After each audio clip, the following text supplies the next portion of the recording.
It's the Brian Lehrer Show on WNYC. Good morning, everyone. And this morning we launch a new monthly series, Speak with the Speaker. It's my questions and yours for New York City Council Speaker Julie Menin. Of course, she's been on the show many times over the years, as some of you know, in some of her many roles in public service, from chair of Lower Manhattan's Community Board 1 back during the rebuilding following the 9/11 attacks, to leader of the Mayor's Office of Consumer Affairs and Mayor's Office of Media and Entertainment, and director of the very successful 2020 census effort in New York City, all under Mayor de Blasio. Then to City Council as a member from the East Side, and now as Speaker elected by her council colleagues. So every month you'll have a chance to speak with Speaker Menin about anything you want the City Council to address in your neighborhood or citywide, and of course any questions you have for her about anything relevant, and I will ask mine. We're doing Ask the Mayor with Mayor Mamdani on this show, and now proud to add Speak with the Speaker, because the legislative branch of government is co-equal and deserves it. So you're invited to call or text us at 212-433-WNYC, 212-433-9692. with your questions for Speaker Julie Menin. Speaker Menin, welcome back to WNYC for the start of our new series. Thanks for doing this with us. Thanks, Brian. So great to be with you again, and thanks for having me. Let's start with a City Council story in the news today. Council held an unusual hearing yesterday, and we talked about it a little bit on yesterday's show as it was getting going, on the rollout of Mayor Mamdani and Governor Hochul's pied-à-terre tax, which has been bumpy, that rollout, and has already garnered a lawsuit. Witnesses from the Mayor's Department of Finance were called, but said they would not attend your hearing because of the lawsuit, so the committee's questions were just read aloud into the record. What were you trying to accomplish with that? Well, I think, first of all, I want to make clear that we support the pied-à-terre tax, and it can be an effective way to capture additional revenue from individuals who obviously don't live here full time but still benefit from public services. So the hearing is not about that because the council supports the pied-à-terre tax. The hearing was really about the rollout of the pied-à-terre tax, because many council members received a lot of complaints about whether or not someone is on the list or not. Because the Department of Finance released a list of over 900,000 New Yorkers, there were tremendous questions about that. And then for those who got the letter, we received a lot of concerns about some people who were living here full time and didn't understand why they received a letter. Councilmember Brewer, who chairs our Gov Ops committee, chaired the hearing along with our finance chair, Councilmember Lee. Councilmember Brewer was actually on that list, so I know she had a lot of questions about it, and I think she said she had 5 pages of questions, which she and Councilmember Lee read into the record. But I think it's an important opportunity to answer questions from New Yorkers about who is eligible for this tax and who isn't. And so I think the hearing yesterday, we heard from New Yorkers who had questions about it. And so that was really the main point of the hearing. A skeptic might ask, was this a stunt on City Council's part? It's fairly common when someone is being sued not to answer questions about the case in other venues other than court. Were you just trying to stoke resentment of the pied-à-terre tax? I know you just said you support it, but somewhat might wonder, was this a stunt, considering that there is a lawsuit? No, not at all. In fact, and I say this as someone who served as commissioner of numerous city agencies, it is very common for commissioners and agencies to testify when there is active litigation. That happened numerous times in the de Blasio administration. It happened numerous times in the Adams administration, in the Bloomberg administration. There are countless examples. I actually don't recall a lot of examples when agencies refuse to testify due to litigation, because if there's a question that affects the litigation, the commissioner can just say, I can't answer that question due to the litigation. But I think the questions, and I know Councilmember Brewer felt very, very strongly about the having this hearing, was really an opportunity to understand about the list of the 900,000 and who is on that list and who's not on the list. But again, we strongly support the pied-à-terre tax, and I think having a smooth rollout is going to be important also to continue to build support for that tax. So it's really clear which New Yorkers the tax applies to and who it does not apply to. Andrew on the Upper East Side, presumably in your district, is calling about the pied-à-terre tax, and I think with more of a preventive question, like how to prevent the creation of more units that are used as pied-à-terres rather than for full-time housing of New Yorkers. Andrew, did I summarize your question right? Do it your own way. Yeah, pretty closely. And thank you for taking the call, and thank you, Speaker, for your dedication to our district and the basic quality of life improvements that you've made, from police to garbage pickups, et cetera. I'm wondering, in terms of these high-rises that are being built on the Upper East Side, how do we ensure that they don't become pied-à-terres, that they actually benefit average, everyday Upper East Siders and New Yorkers in general? Again, thank you so much for all you're doing. Thank you, Andrew, for the question. I mean, it's a really good question because right now we have an affordable housing crisis. So one of the things that we've tried to do as a city council is try to think of outside of the box ways to build more affordable housing. So for example, we announced last month our public library plan to build 100% affordable housing on top of public libraries, or our small lots program. We identified about 3,000 small lots to build hopefully 35,000 units of housing on. In terms of the east side of Manhattan, we did a rezoning around 94th Street a couple years ago, precisely to try to build more housing in what is arguably one of the densest districts in the city of New York. And our goal, of course, is to have permanent residents there, for us not to have people purchase these as pied-à-terres, because the issue there is that then those individuals are obviously utilizing public city services when they are in town, but not necessarily paying the taxes to support those services. So that is why the pied-à tax is actually very important, and why I do support the pied-à tax. Moving on, but related, the tax, of course, is to help fund city services. You and the mayor closed this year's budget gap, but more gaps are expected in coming years during your term as Speaker. I want to play a clip of Comptroller Mark Levine, who was with us here on Monday, critical of the budget that you and the mayor passed for not leaving enough of a rainy day fund, in his opinion. Listen. There's still real serious underlying problems in our budget that really can be summarized quite simply to say that we're spending more than we're bringing in. And we haven't resolved that. And in fact, our projection for the following fiscal year, which would be FY28, is we're facing a gap of over $7 billion. So clearly we have more work to do to solve these structural problems. But in the meantime, because of all the uncertainty out there with AI, with the horrible war in Iran and inflation and the crazy tariff policy, I think we've got to be prepared for the fact that we could have an economic slowdown. And we want to make sure we don't have to cut critical services to New Yorkers when that happens. And the best way to do that is to have a strong rainy day fund that's there to fill in the gap when we need it. And right now we don't, Brian. Comptroller Levine here on Monday. Your reaction to the Comptroller, and what do you expect to happen next year? Well, we are enormous proponents of the rainy day fund, and that is why during the preliminary budget conversations, we pushed very hard for the maximum amount of money to go to the rainy day fund. So we have been crystal clear about that again, we believe that we need to preserve that fund. We need to allocate as much funding as possible for it so that when there are emergencies, then that fund can indeed be utilized. The other thing that I would say about that is really three ways that we really try to focus on making sure that we are preparing for the future is, first of all, on city FEPs. We were able to reach a settlement with the administration where one of the things we fought very hard for is for the mayor to drop the litigation against the council, which he did. And let me just make sure we're bringing our listeners along on the city FEPs is a housing voucher program that's been rising quickly in costs. Correct. Yes. Thank you, Brian.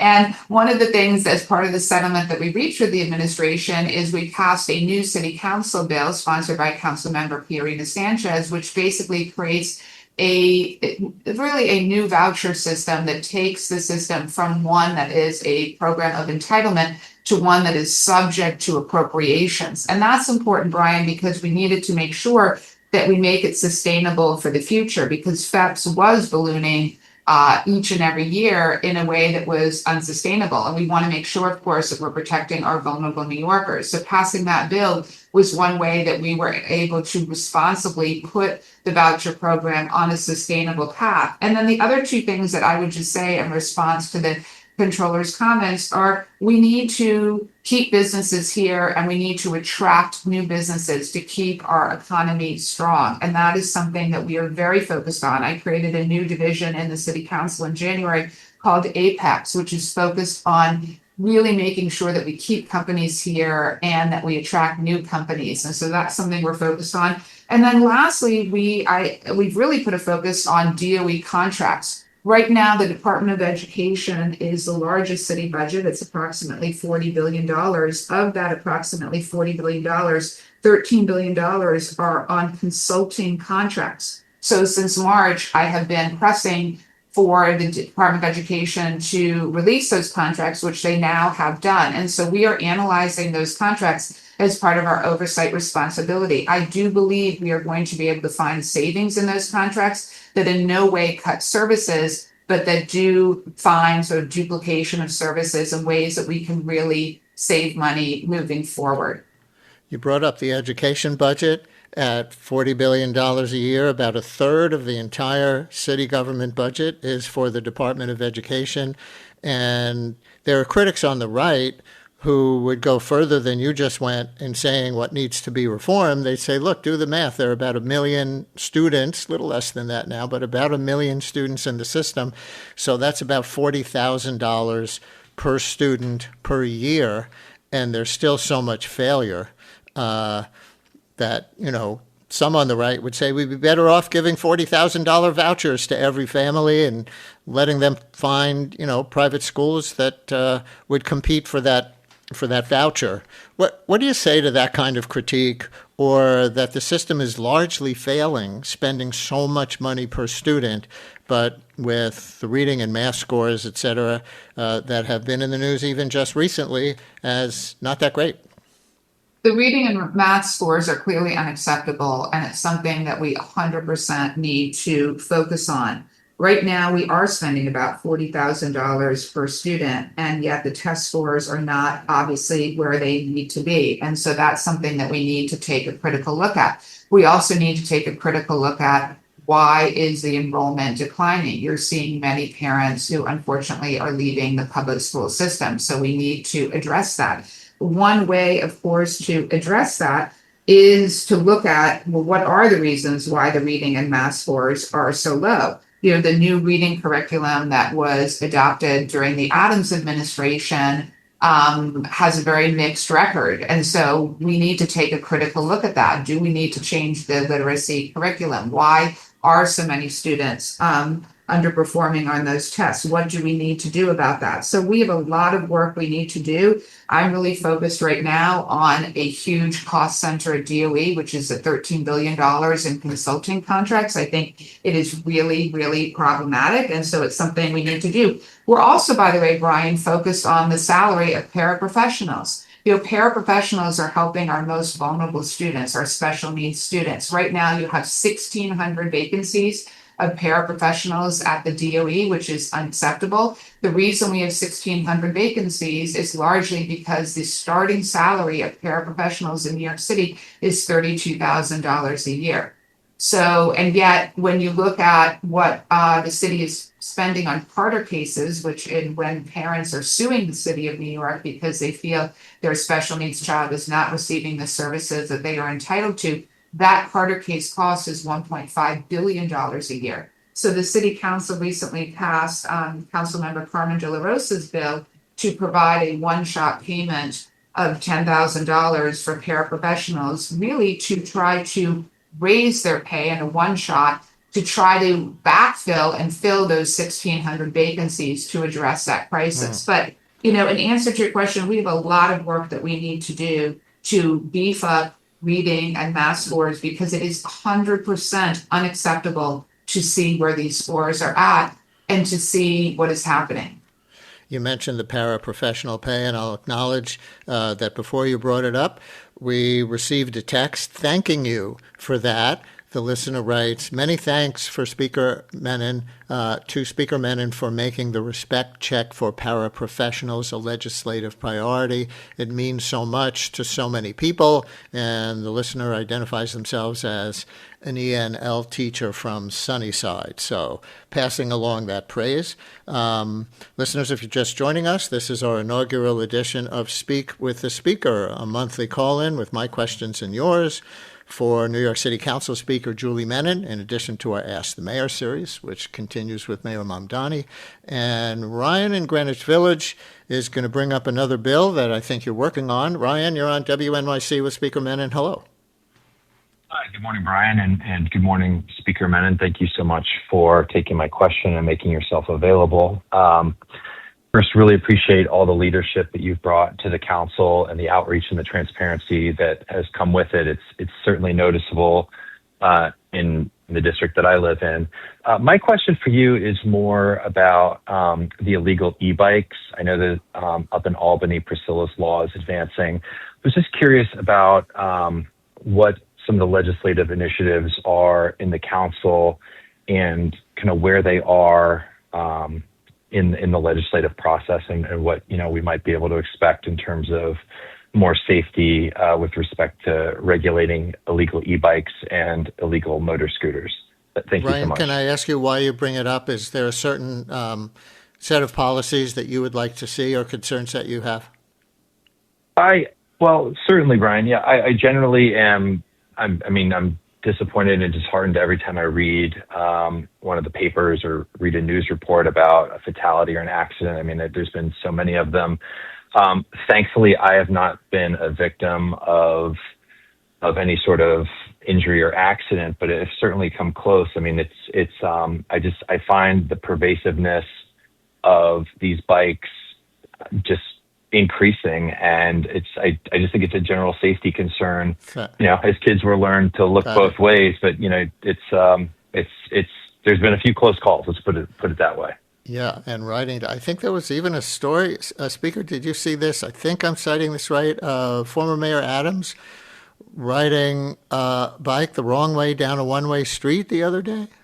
I'm sorry, I did not see that, Brian, but that should not be happening. So what's your larger response to the caller?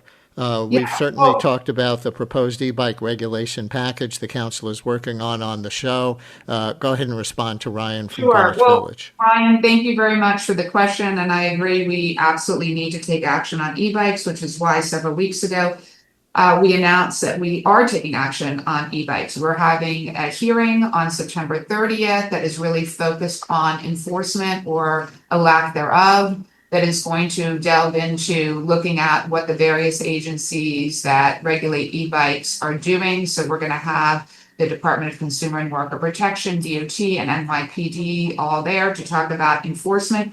There have been around 560 collisions involving e-bikes so far this year, so that's up almost 28%. There have been 20 fatalities so far this year, which is just absolutely unconscionable. And so we're looking at hearing 17 different bills to get to the issue. And the bills range from everything from Councilmember Hudson's bill, which would essentially prohibit the sale or rental of Class 3 bikes, which we believe should not be sold in New York City. Or Councilmember Shulman has a bill which would require licensing of the third-party apps, because really we want to put the onus onto the third-party apps. So we think that is really important that we bring the delivery platforms under a licensing framework.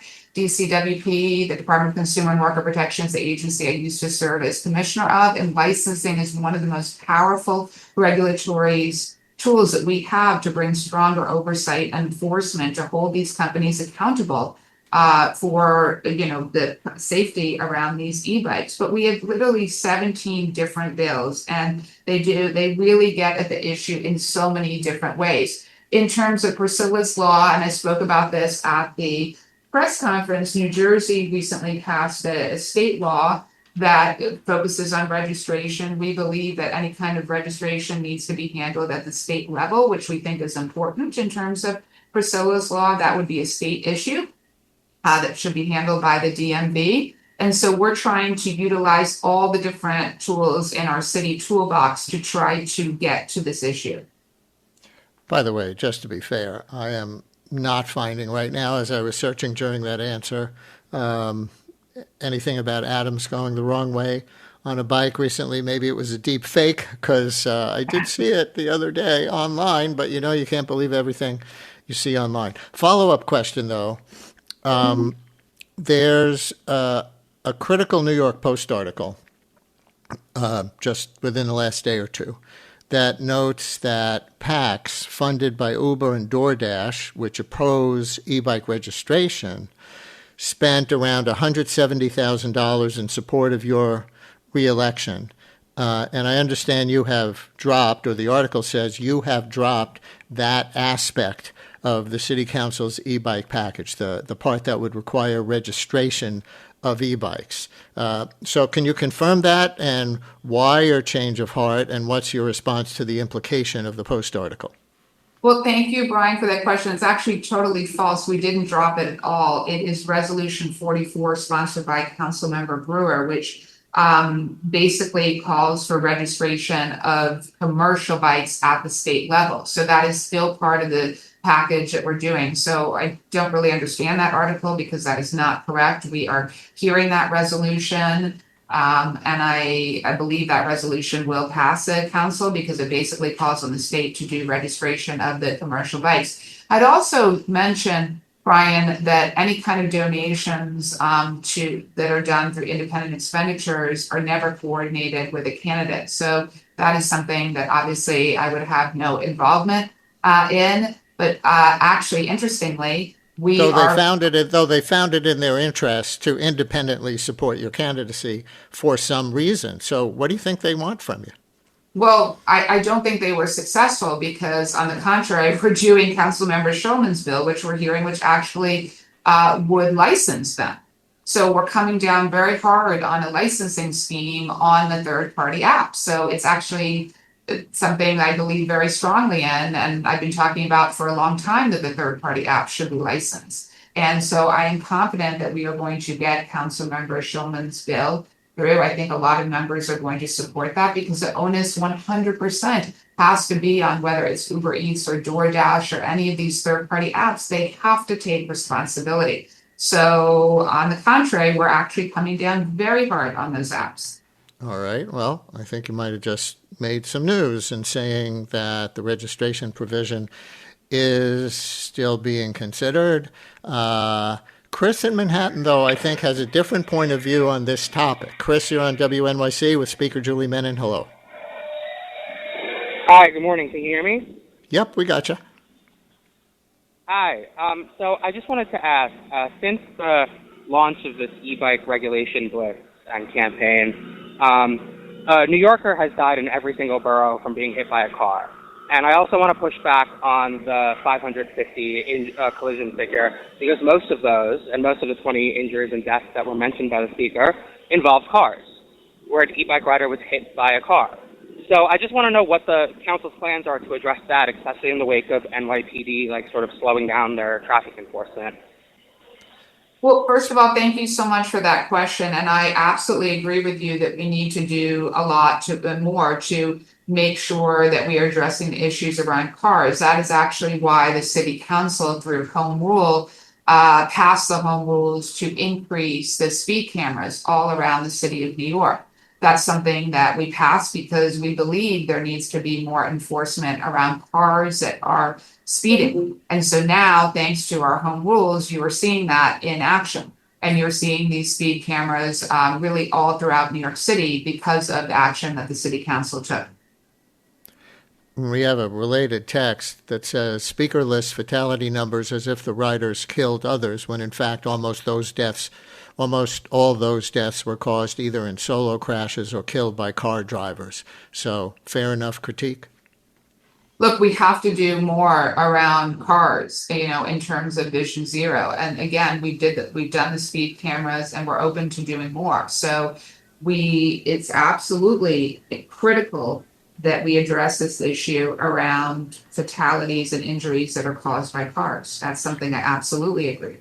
And just to be clear, did you say the registration provision is just still under consideration, or that you personally support it? You mean Councilmember Brewer's bill?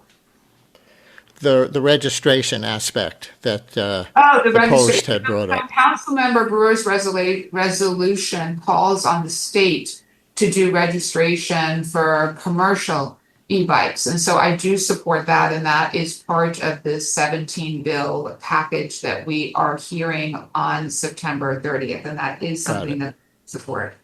Got it. Okay. We'll continue in a minute with this inaugural edition of our new monthly call-in for Speaker Julie Menin. Speak with the Speaker, your questions and mine for New York City Council Speaker Julie Menin. We'll go on to other topics that I'll ask about and that some of you will ask about right after this.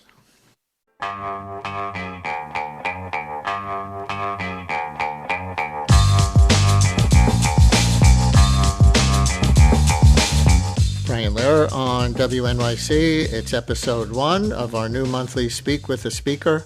Call in and text in for New York City Council Speaker Julie Menin, 212-433-WNYC. We'll get back to your calls and texts in just a second. I want to go down a list of a few of the things that you and your colleagues at City Council have been working on just very recently, because I see that you've been very active. Let's do these in short form, Speaker, if we can, kind of lightning round-ish. So one is to make outdoor dining year-round again. How different is what passed from what we saw during the COVID era? Well, it's really exciting, the outdoor dining bills that we passed. Councilmember Ressler's bill, which makes outdoor dining year round. One of the big changes, though, is that it's not sort of the sheds from that you saw during COVID. They're slightly different in that, again, these are permanent outdoor dining structures, but not the problems that we had with the sheds. So we also have Councilmember Sanchez's bill, which really makes sure that we keep the outdoor dining areas clean of trash, of vermin, of graffiti, and Councilmember Brewer's bill to allow seasonal enclosures for year-round sidewalk cafes. So we believe this is so important because, and I say this as a former restaurant owner, what the City Council passed several years ago it ended up really being problematic. There were many of us who voted for that bill, but had raised a concern that we really believed it should have been year round. And so when I became speaker, I was committed to correcting that. And now it is year round. You can't ask these restaurants to be paying these very expensive fees for 6 months and then having to store the tables in restaurants, which most restaurants, quite frankly, don't have the capacity to do. So not the old sheds, as you say, because of the vermin problems that were associated with them, but in the street, so perhaps to the chagrin of people looking for more parking in their neighborhoods?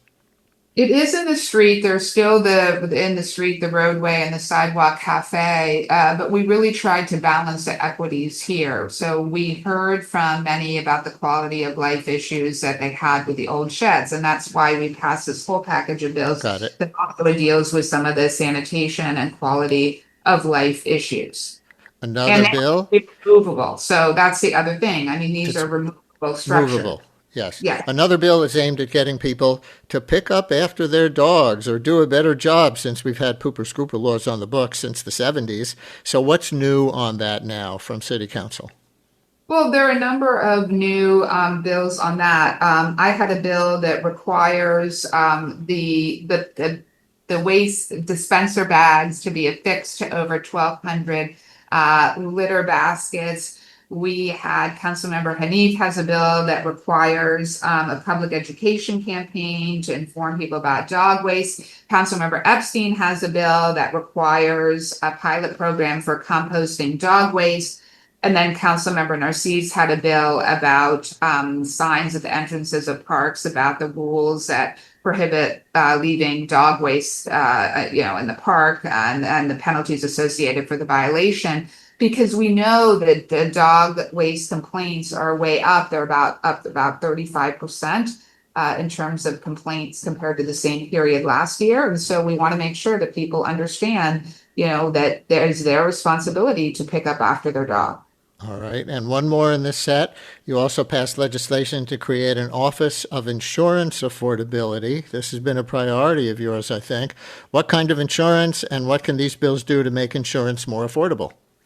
Well, 2 years ago, Brian, the council passed my bill to create the nation's first healthcare accountability office that listed the price of every medical procedure at every New York City hospital because price transparency brings down costs. So now we're taking that same concept to the issue of insurance. If you're a small business in New York City, you're spending 4 to 5 times the national average on business liability insurance. So that is a real problem and one of the reasons why small businesses are closing in New York City. If you're a homeowner, you're paying on average 26% more in New York than you are in other states. If you drive a car, you're spending on average 52% more on insurance. So in all these areas, we want to bring the price down. This new insurance affordability office would bring price transparency to insurance because we know that price transparency, when you shine a light on pricing, it generally will bring prices down. The office will also have claim adjusters to help New Yorkers navigate insurance claims. And so whether you're dealing as a small business owner with liability insurance, business interruption insurance, for example, and I say this as a former small business owner, it can be very difficult to deal with the insurance company on that. So we want to try to bring down the high costs of this. And in terms of affordable housing, we are hearing time and time again from affordable housing developers that the high cost of insurance is one of the impediments they have to building more affordable housing. So by finally requiring price transparency around the high cost of insurance, we believe that is a good way to try to bring the cost down over time. Cameron on the Upper East Side. You're on WNYC with City Council Speaker Julie Menin. Hello, Cameron. Thank you. And thank you, Madam Speaker. I just wanted to understand what the council was doing. The attack at Central Synagogue last week was, I think, hit really close to home. I've worshiped there many times before. I know it's been a top focus of yours on combating anti-Semitism in the city. What is the council doing? What are the plans here, and how are we responding to heinous attacks like this? Thank you very much for the question. So my family, we worship at Central Synagogue. So this obviously hit very close to home. It's where my kids went to Hebrew school, where we did the memorial service for my father last year. It's totally unacceptable what is happening in terms of the rise of anti-Semitism in our city.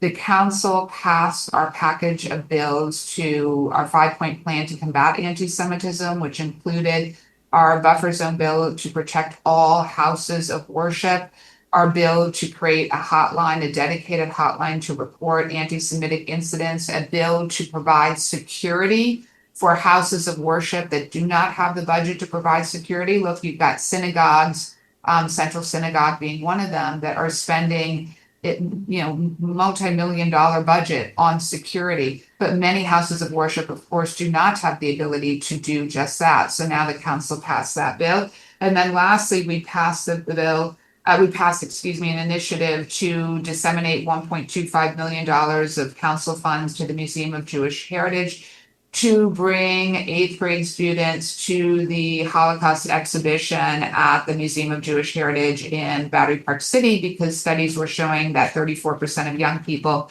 believe the Holocaust is a myth or is exaggerated. So I say this as the first Jewish speaker of the New York City Council and as the daughter of a Holocaust survivor. It's absolutely unacceptable, this rise of anti-Semitism, and we all need to be speaking out with a very loud and clear voice against this. We should say the man believed responsible for the Central Synagogue attack was arrested and charged with hate crimes. Some of the context for this politically is that a group of rabbis met with Mayor Mamdani earlier this month, as you know, and asked him to tone down his criticism of Israel and Prime Minister Netanyahu. Interestingly, there's an article in the Jewish newspaper, The Forward, generally progressive Jewish newspaper, The Forward, with a headline, "The Central Synagogue attack had no clear connection to Mamdani. He's still being blamed." What's your position on that? Well, first of all, I think that, and I spoke to some of the rabbis who had the meeting with the mayor, Look, I think we all need to bring down the temperature and the rhetoric. We are seeing this unacceptable rise in anti-Semitism. It's very, very concerning. And so I think we need to be using every tool in our toolbox to eradicate it. Hate crimes are up in our city. Right now, the Jewish community is about 10% of the city's population, yet more than half of all hate crimes are against the Jewish community. And so that's something that we really need to focus on. In terms of the Central Synagogue incident in particular, again, I think what is important there, and I spoke to the head rabbi there, and I think they handled it incredibly well at Central Synagogue. I mean, I have to say that the rabbis who were there during the incident remained really calm. They had the congregants sing songs to really try to calm everyone. And talking to many of the congregants, they are coming right back to Central Synagogue to worship. I will definitely be there on the high holidays. And so we all have a duty, it's incumbent upon all of us to make sure that we're bringing the temperature down and we're trying to eradicate this unacceptable rise in anti-Semitism, but also the unacceptable rise in hate crimes in other communities as well. But what does that mean, in your opinion, when it comes to the mayor? Because he and others, I think you'll agree, genuinely believe the amount of killing of civilians in Gaza after the October 7th Hamas attacks in Israel, tens of thousands of civilians as they go after Hamas, rises to the level of war crimes. The mayor and many others genuinely believe that. Some call it genocide, but war crimes at least, and that it's not anti-Semitic to denounce that or support holding Prime Minister Netanyahu responsible under international law, and even that the basic structure of Israeli rule over Palestinians under occupation is fundamentally unjust, and they would argue it's not anti-Semitic to center that or speak strongly about that. Do you disagree? Well, first of all, I'm someone who also is critical of Netanyahu, and I think for many of us in the Jewish community, were critical of Netanyahu before October 7th. And if you look at some of the actions that were taken in the court system and in terms of the judicial system, you had really high levels of protest from the Jewish community in Israel against some of the actions that Netanyahu was taking at that time. So I think that is important, just like many of us are very critical of President Trump. Many people are very critical of Netanyahu. But Brian, what I'm really focused on is I'm Speaker of the New York City Council. So I'm focused on what is happening in New York. That is really where my focus is. And, in terms of the unacceptable rise in anti-Semitism, it's something that we really need to take very seriously. And so that is why we passed our 5-point plan to combat anti-Semitism. I think we've got some really good measures in there. I think, quite frankly, education is one of the best roots to this, which is why, several years ago, after October 7th, I launched this program at the Museum of Jewish Heritage to bring public 8th grade students to the Holocaust exhibition, and why, as Speaker, I increased funding to that, because I think education is really incredibly important. One more thing related to this. There's evidently a petition to exclude Mayor Mamdani from this year's 9/11 commemoration ceremony, marking, of course, 25 years since the attacks of that day. And the Republican running for governor, Nassau County Executive Bruce Blakeman, among others, calling for attendees to turn their backs on the mayor. As someone who was so involved in the neighborhood's recovery from the attacks, what would you say to them? I don't agree with that at all. I mean, look, I served on the jury that picked the 9/11 memorial.